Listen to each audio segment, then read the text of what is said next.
Assalamualaikum warahmatullahi wabarakatuh dan selamat pagi.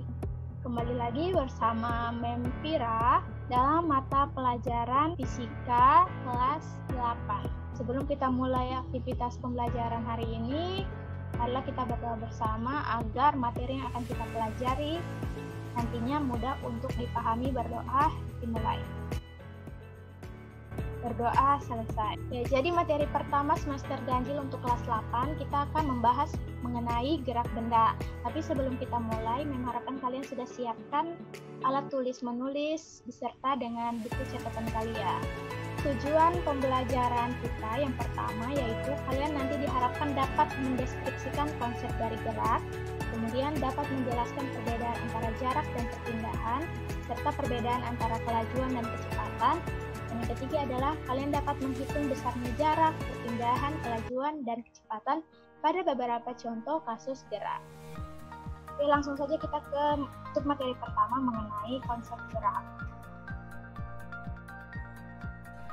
Oke, di sini ada sebuah video. Menurut kalian, apakah si anak rambut kuning ini, misalnya kita sebut dia Budi ini bergerak atau tidak? Jadi Budi bisa dikatakan bergerak dan juga bisa dikatakan bahwa Budi tidak bergerak. Mengapa? Karena dalam fisika, gerak itu adalah perubahan posisi benda terhadap suatu titik acuan. Nah, titik acuan itu apa? Titik acuan adalah benda yang dipakai sebagai patokan suatu gerak. Bisa berupa diri kalian, bisa berupa kursi, tempat tulis, penghapus, pohon, jalan raya, tanah. Tergantung dari kalian mau melihat gerak itu dari mana. Nah, kita kembali ke videonya. Si Budi bisa dikatakan diam jika titik acuannya adalah kursi yang diduduki oleh si Budi. Atau misalnya titik acuannya si bapak ini yang berambut coklat. Jadi bapaknya akan melihat bahwa Budi tidak mengalami perubahan posisi atau Budi diam terhadap si bapak. Nah, Budi juga bisa dikatakan bergerak jika titik acuannya misalkan kalian ada di pinggir jalan pohon sini. Nah, kalian akan melihat bahwa Budi mengalami perubahan posisi makin jauh dari kalian. Maka dikatakan Budi bergerak. Oleh karena itu, gerak itu memiliki sifat relatif, yaitu bergerak atau tidaknya benda ditentukan oleh keadaan si pengamat terhadap benda tersebut. Nah, selain itu ada juga namanya gerak semu. Gerak semu itu adalah gerak benda yang sebenarnya diam, tapi teramati seolah-olah dia bergerak. Contohnya di video ini kita bisa lihat pohon ini teramati seolah-olah bergerak menjauh dari kita, padahal kan sebenarnya pohon diam. Dan karena itu gerak semu ini diakibatkan oleh titik acuan atau pengamat yang sedang berada dalam sistem yang bergerak. Contoh lain dari gerak semu misalnya gerak dari matahari yang bergerak dari timur ke barat. Nah, coba kita amati gambar berikut ini. Gunakan tanah sebagai acuan. Apakah gadis pada gambar ini bergerak? Oke, jadi gadis tidak bergerak karena posisinya 1 detik kemudian tidak mengalami perubahan. Nah, kita lanjut ke gambar kedua. Gunakan tanah sebagai acuannya. Apakah burung pada gambar ini bergerak? Ya, bergerak karena burung mengalami perubahan posisi dari ranting pohon ke tangan si anak laki-laki. Kita lanjut ke gambar ketiga. Oke, coba cari mana saja benda yang bergerak dan mana saja benda yang diam dengan acuannya adalah tanah. Oke, jadi yang bergerak adalah bemor atau mobil, kemudian bus, dan kemudian orang. Sedangkan yang tidak bergerak adalah rumah, pohon, burung, tiang listrik. Di sini sudah paham kan definisi dari gerak? Gerak menurut lintasannya itu terbagi atas 3 jenis. Yang pertama yaitu gerak lurus jika lintasan dari benda itu lintasannya gerak garis lurus. Kemudian gerak melingkar jika lintasannya berupa lingkaran. Kemudian ketiga gerak parabola yaitu gerak benda yang melalui lintasan parabola, seperti lintasan dari bola yang ditendang. Untuk selanjutnya yang akan kita bahas yaitu gerak lurus saja. Kita masuk ke pembahasan kedua mengenai jarak dan perpindahan. Perhatikan gambar berikut ini. Di sini ada sebuah denah rumah menuju ke sekolah. Tentukan berapa besar jarak dan perpindahan saat melakukan perjalanan dari rumah ke sekolah dan dari sekolah kembali ke rumah. Oke, jika kita lihat di gambar, jarak dari rumah ke sekolah adalah 2 km. Artinya kalau dari rumah ke sekolah, sekolah ke rumah, berarti total jarak yang ditempuh sebesar 4 km. Sedangkan perpindahan yang ditempuh sebesar 0 km. Maka demikian, mari kita bahas perbedaan antara jarak dan perpindahan. Jarak adalah panjang lintasan keseluruhan yang ditempuh oleh benda. Sedangkan perpindahan adalah perubahan posisi benda dihitung dari titik awal langsung ke titik akhir. Kita kembali ke gambar ini. Jadi jarak itu panjang lintasan keseluruhan. Dari rumah ke sekolah, sekolah ke rumah, kita jumlahkan semua panjang lintasannya, maka didapat 4 km. Sedangkan perpindahan adalah panjang garis lurus yang ditarik dari posisi awal langsung ke posisi akhir. Posisi awal di rumah, posisi akhir di rumah, maka perpindahannya sebesar 0 km. Di sini ada contoh ilustrasi dari jarak. Kita lihat tadi stickman bergerak dari 0 kemudian ke 6, kemudian balik lagi sampai ke titik 2. Maka jarak yang ditempuh 6 tambah 4. Maka jarak yang ditempuh sebesar 10 meter. Oke, sedangkan perpindahan, kita lihat stickman melalui lintasan yang sama. Perpindahannya hanya dari 0 sampai ke 2 meter. Maka perpindahannya sebesar 2 meter kanan, right. Oke, ingat perpindahan itu selalu dituliskan besarnya dan arahnya, sedangkan jarak tidak memiliki arah. Oke.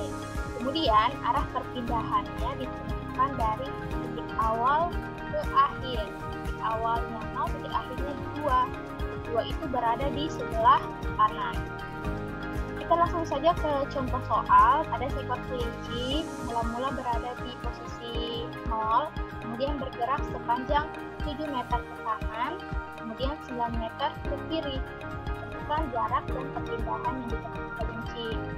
Maka jarak yang ditempuh adalah 7 tambah 9, 16 meter, sedangkan perpindahannya adalah 7 kurang 9. Di sini kita lihat, kita gunakan saja aturannya. Jika bendanya bergerak, kelinci bergerak ke kanan, maka kita berikan nilai positif 47. Kemudian jika dia bergerak ke kiri, negatif, berarti 7 kurang 9, dapat min 2 meter. Negatif ini menandakan bahwa arah akhirnya adalah kiri. Kita ke contoh soal 2.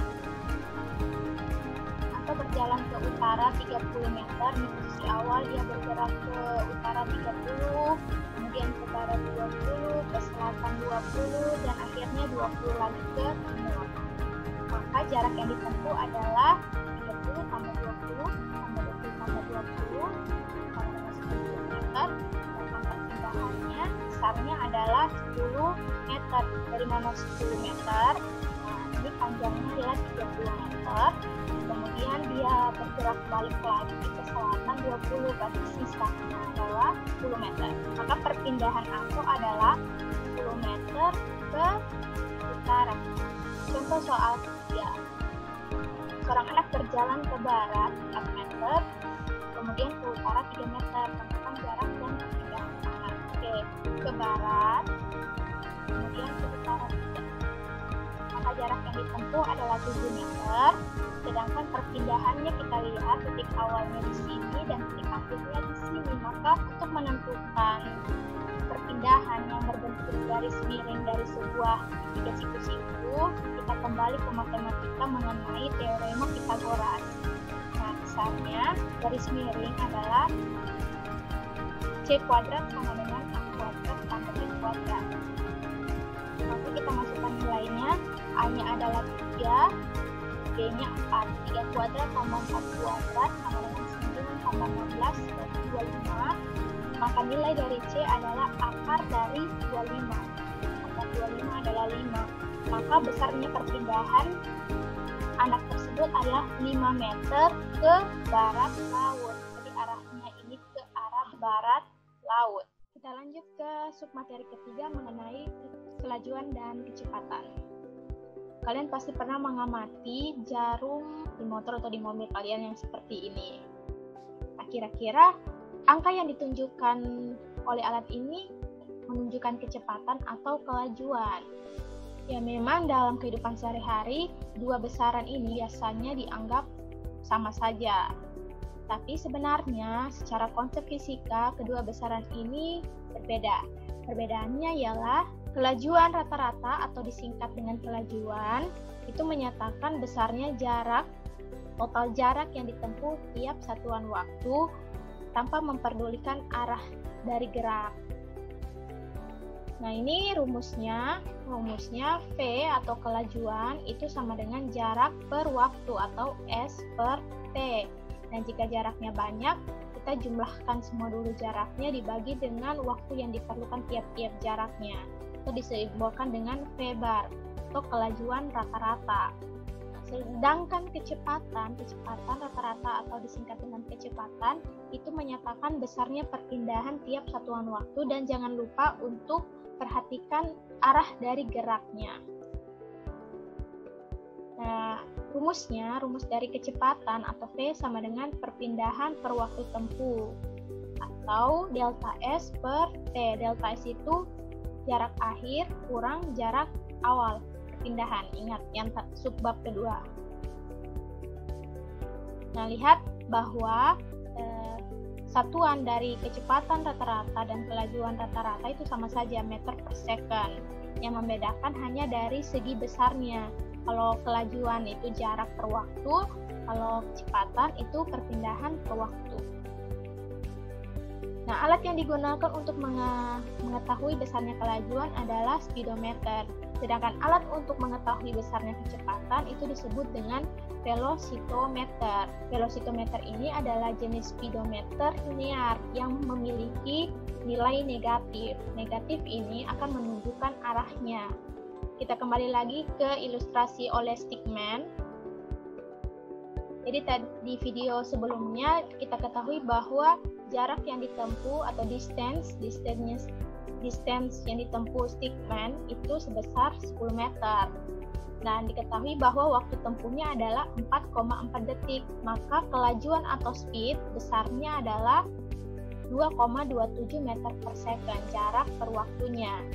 Sedangkan kecepatan itu adalah perpindahan per waktu.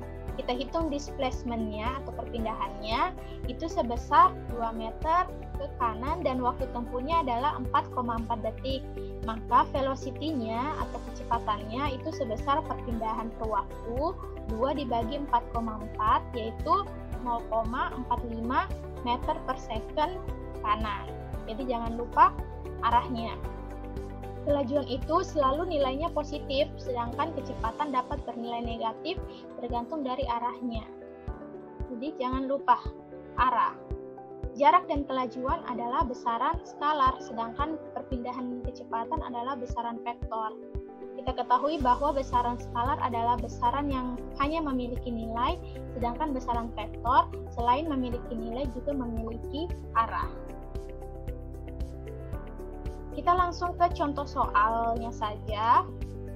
Pak Udin berangkat dari rumah A ke rumah B, C, D, E dengan lintasan seperti pada gambar. Jika perjalanannya ditempuh dalam waktu 1400 detik, tentukan jarak yang ditempuh Pak Udin, perpindahan, kelajuan, dan kecepatan Pak Udin. Jarak kita jumlahkan saja 500 tambah 200 tambah 300 tambah 400, itu jumlahnya 1400 meter. Sedangkan perpindahannya, kita lihat gambarnya kan A ke E, maka besarnya perpindahannya adalah 350 meter ke E. Sedangkan kelajuan adalah jarak per waktu, jaraknya 1400, waktunya 1400 detik.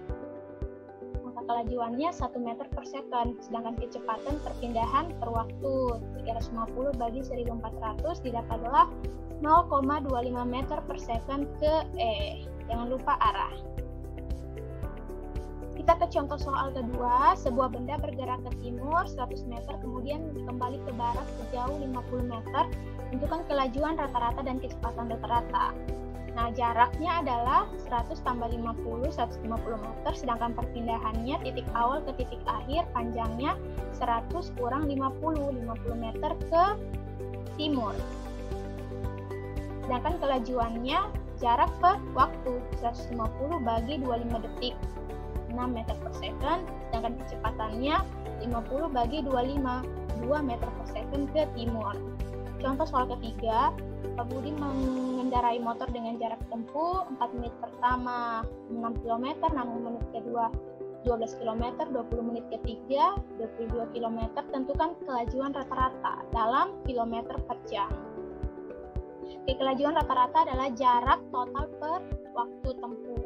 Kita jumlahkan saja jaraknya, S1 tambah S2 tambah S3, jumlahnya 40 km, T1 tambah T2 tambah T3, jumlahnya 30 menit. Kemudian karena dia minta dalam jam, maka menitnya kita ubah ke jam. 1 jam 60 menit, maka 1 menit seper 60 jam. Maka 30 bagi 60, 0,5 jam. Maka 40 bagi 0,5 didapatlah kelajuan rata-ratanya 80 km per jam.